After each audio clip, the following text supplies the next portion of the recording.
สถาบันตั้งสง่าหมู่แมกไม้เขียวอ่อนเย็นตาดังดินฟ้าอินปะทา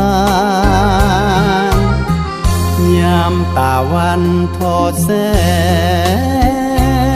งลมอ่อนยามแรงพัดไหววัน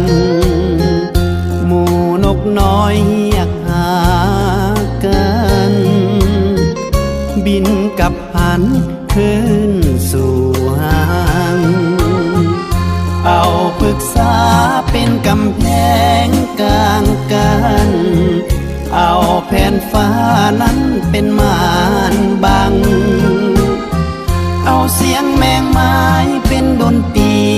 โกงดังเอาเดือนดาวต่างโคมไฟยามจากไกลใจไฟหา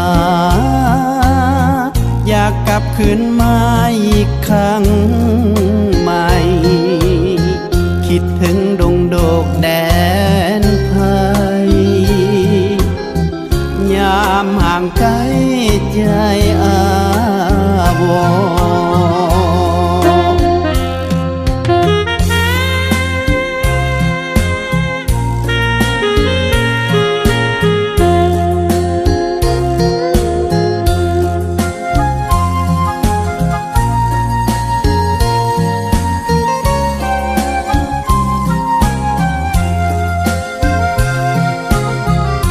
เอาปรึกษา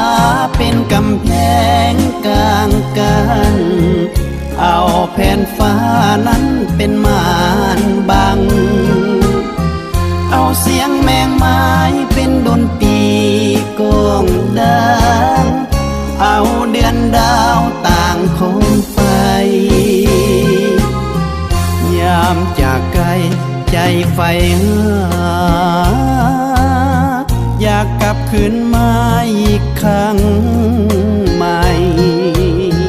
คิดถึงดงโดกแดนไทย